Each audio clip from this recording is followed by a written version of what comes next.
Halo teman-teman, selamat datang kembali di channel ini. Di video kali ini, kita akan belajar mengenai bilangan yang berbentuk akar, bagaimana cara menghitungnya, dan juga bagaimana cara menyederhanakannya. Sifat-sifat pada bentuk akar ini sebenarnya sama saja dengan sifat-sifat pada bilangan berpangkat. Bagi kamu yang belum menguasai bilangan berpangkat dan juga sifat-sifatnya, bisa kamu pelajari terlebih dahulu di video ini. Nah, kenapa saya bilang sifatnya sama dengan bilangan berpangkat? Karena bentuk akar ini sebenarnya sama dengan pangkat, namun pangkatnya pecahan. Nah, jadi di video kali ini, saya tidak akan membahas sifat perhitungan secara mendalam, kita akan fokus belajar cara menyederhanakan bentuk akar. Karena kalau kita punya bentuk pecahan, pada bagian penyebut itu tidak boleh bentuknya akar, sehingga kita perlu menyederhanakannya, dan proses ini kita sebut merasionalkan penyebut. Kenapa istilahnya merasionalkan? Karena bentuk akar merupakan bentuk yang irasional. Jadi ketika kita berusaha untuk menghilangkan bentuk akar pada penyebut, maka kita berusaha untuk mengubah bentuk yang tadinya irasional menjadi rasional. Oke, nggak usah berlama-lama lagi, langsung saja teman-teman siapkan buku catatan dan alat tulisnya. Tapi sebelum masuk ke materi, jangan lupa like, komen, share, dan subscribe channel ini sebagai dukungan kepada saya untuk mencerdaskan generasi muda Indonesia di bidang matematika. Oke teman-teman, sekarang kita akan ke materi mengenai bentuk akar dan cara menyederhanakannya. Nah, pertama-tama, bentuk akar itu sebenarnya adalah bilangan berpangkat. Namun, pangkatnya ini bentuknya adalah pecahan. Contoh, misalnya kita punya 2 pangkat 3/5. Nah, penulisannya seperti ini. Jadi, pangkat 3-nya di dalam, sedangkan pangkat 5-nya itu di luar akar. Jadi, pembilang dari pangkatnya itu ada di dalam akar, sedangkan penyebut dari pangkatnya ada di luar akar. Nah, lalu kalau kita punya 3 pangkat 5/2, penulisannya adalah seperti ini. Jadi kalau misalkan per 2, penyebutnya 2, itu tidak kita tuliskan lagi di luar akar. Jadi kalau cuma akar saja, itu berarti penyebut dari pecahannya itu adalah 2. Nah, sekarang karena sifatnya itu sama kayak bilangan berpangkat, maka sifat-sifatnya akan mengikuti sifat dari eksponensial. Jadi kalau teman-teman masih belum lancar sifat-sifat eksponensial ini, silakan tonton dulu videonya. Nah, sekarang kita akan mensimulasikan cara menyederhanakan akar. Nah, misalnya kita mau menghitung akar 12 tambah akar 27 dikurang akar 3. Perhatikan, akar 12 sama dengan 12 pangkat 1/2. Ya. Nah, 12 ini itu adalah 2 kali 2 kali 3. Karena perkalian 2-nya ada 2, kita tulis menjadi 2 pangkat 2 dikalikan 3. Sehingga kita ganti menjadi 2 pangkat 2 dikalikan 3 yang dipangkatkan setengah. Nah, dengan menggunakan sifat ini, perhatikan, A kali B pangkat C, itu kita akan punya, pertama-tama, 2 pangkat 2 dipangkatkan setengah. Nah, dikalikan 3 pangkat setengah. Selanjutnya kita gunakan sifat ini. Jadi kalau kita punya 2 pangkat 2 dipangkatkan lagi setengah, itu berarti 2 pangkat 2 kali setengah. Kita dapatkan 2 saja, ya, karena 2 pangkat 1 yaitu 2. Lalu dikalikan 3 pangkat setengah, itu adalah akar 3. Oke, jadi kita punya 2 akar 3. Selanjutnya, akar 27. Nah, 27 pangkat setengah. 27 itu adalah perkalian 3 sebanyak 3 kali, atau 3 pangkat 3. Jadi kita punya 3 pangkat 3 yang dipangkatkan setengah. Dengan menggunakan sifat ini, jadi kita punya 3 pangkat 3 yang dipangkatkan setengah, sama dengan 3 pangkat 3 kali setengah, yaitu 3 pangkat 3/2. Yang mana 3/2 adalah 1 ditambah setengah. Selanjutnya kita gunakan sifat ini, ya. Jadi 3 pangkat 1 ditambah setengah, sama dengan 3 pangkat 1, oke, itu 3, dikalikan 3 pangkat setengah, itu akar 3. Ini kita punya 3 akar 3. Sehingga akar 12 tambah akar 27 dikurang akar 3, ini sama dengan 2 akar 3 ditambah akar 27-nya 3 akar 3 dikurangkan akar 3. Karena sama-sama ada akar 3, maka dapat kita hitung penjumlahan dan pengurangannya. Jadi 2 tambah 3 dikurang 1, kita dapatkan 4 akar 3. Oke? Nah, sekarang kalau kita punya pecahan yang mana di penyebutnya itu ada bentuk akar, kita harus merasionalkannya. Jadi sebisa mungkin kita hindarkan bentuk akar pada penyebut. Contoh, kita punya misalkan 12 per akar 3. Nah, di sini penyebutnya ada bentuk akarnya. Nah, gimana caranya biar kita bisa menghilangkan bentuk akar pada penyebut? Nah, perhatikan, di sini akar 3 itu adalah 3 pangkat setengah. Kalau kita kalikan dengan 3 pangkat setengah, berarti pangkatnya kita jumlahkan, setengah tambah setengah itu 1, kita punya 3 pangkat 1, alias 3. Nah, jadi idenya adalah kita kalikan dengan 3 pangkat setengah, alias akar 3. Jadi, atas bawah kita kalikan dengan akar 3. Kenapa harus atas dan bawah? Karena agar tidak merubah nilai. Ya, karena akar 3 per akar 3 kan sebenarnya 1. Jadi, 12 kali akar 3 yaitu 12 akar 3, akar 3 kali akar 3 yaitu 3.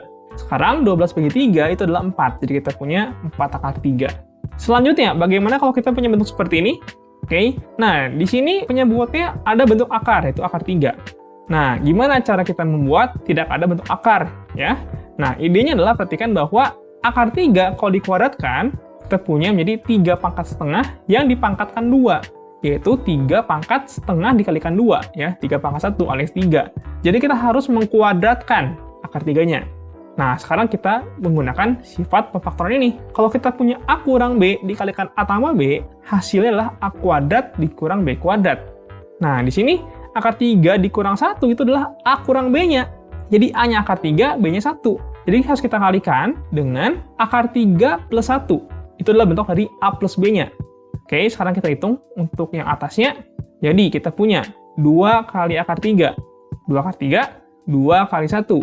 2, akar 3 kali akar 3 itu adalah 3. Ya, jadi kalau menghitung akar, perkalian akar, dan sama, itu akarnya bisa hilang. Atau teman-teman bisa hitung akar 3 kali akar 3 adalah akar 9, dan akar 9 itu adalah 3.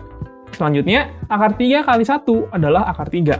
Lalu untuk bentuk yang bawah, karena kita menggunakan sifat A kurang B dikalikan A tambah B, yaitu A kuadrat dikurang B kuadrat, maka hasil adalah akar 3 kuadrat, yaitu 3, dikurang 1 kuadrat, itu 1. Nah, sekarang kita hitung untuk yang atas ya. Di sini yang ada akar 3-nya, jadi 2 akar 3 ditambah akar 3, kita dapatkan 3 akar 3. Lalu yang angka, berarti 2 tambah 3, itu adalah 5. Sedangkan yang bawahnya adalah 2. Oke? Nah, ini adalah cara merasionalkan penyebut. Selanjutnya kita lihat bentuk versi soal untuk yang punya bentuk akar A tambah 2 akar B.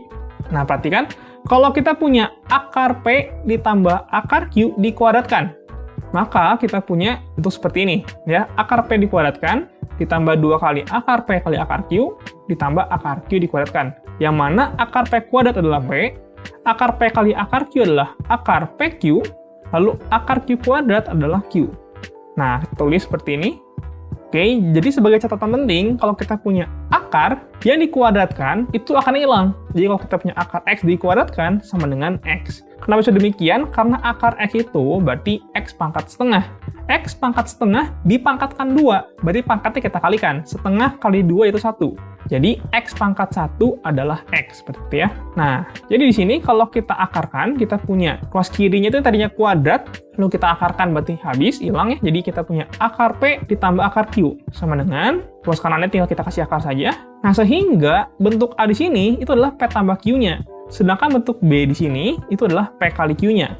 Jadi sekarang tujuan kita tuh mencari P dan Q-nya. Nah, contoh ya, kita punya akar 18 tambah 12 akar 2. Di sini angkanya itu 12, harusnya kan 2. Jadi kita modifikasi dulu. Perhatikan kalau kita punya 12 akar 2, ini adalah 2 kali berapa? 12 kan 2 kali 6, berarti kita tulis 2 kali 6 akar 2. Nah, sekarang bentuk yang selain 2 itu harus kita bentuk ke dalam akar. Nah, 6 itu adalah akar 36. Akar 36 kali akar 2, jadi kalau perkalian itu bisa kita kalikan. 36 dengan 2-nya, kita punya akar 72. Kok bisa? Karena kalau sama-sama akar, berarti kan pangkatnya sama tuh, sama-sama pangkat setengah. Pada sifat eksponensial, kalau pangkatnya sama, itu bisa kita kalikan bilangan yang dipangkatkannya. Jadi, kita punya di sini 2 akar 72. Oke, jadi 18 ditambah 2 akar 72. Sekarang kita cari bilangan berapa dan berapa kalau ditambah menjadi 18, kalau dikali menjadi 72. Perhatikan, 12 tambah 6 adalah 18. 12 kali 6 adalah 72. Oh, berarti bilangannya adalah 12 dan 6. Berarti P-nya 12, Q-nya 6. Jadi kita punya sini akar 12 ditambah akar 6. Nah, yang mana nanti akar 12-nya itu adalah 2 akar 3. Oke? Nah, sekarang gimana kalau bentuknya itu akar A dikurang 2 akar B? Nah, sama saja penurunannya. Jadi kalau kita punya akar P dikurang akar Q dikuadratkan, kita punya bentuk seperti ini. Lalu kita hitung seperti tadi, ya, akar P kuadrat itu P, akar P kali akar Q, akar PQ, akar Q kuadrat itu adalah Q. Kita tulis bentuknya seperti ini, sehingga kalau kita akarkan, kita punya bentuk seperti ini. Jadi A-nya itu adalah P tambah Q, sedangkan B-nya itu adalah P kali Q. Tapi yang penting di sini, perhatikan ketika kita sudah mendapatkan dua bilangan, kita harus pilih yang dijadikan P itu adalah bilangan yang lebih besar. Kenapa? Kalau bentuk akar, itu kan hasilnya pasti positif. Jadi kita harus menjamin nilai akar P dikurang akar Q-nya juga harus positif. Sehingga nilai P-nya harus kita pilih yang lebih besar. Oke, nah sekarang kita ke soal tantangannya nih.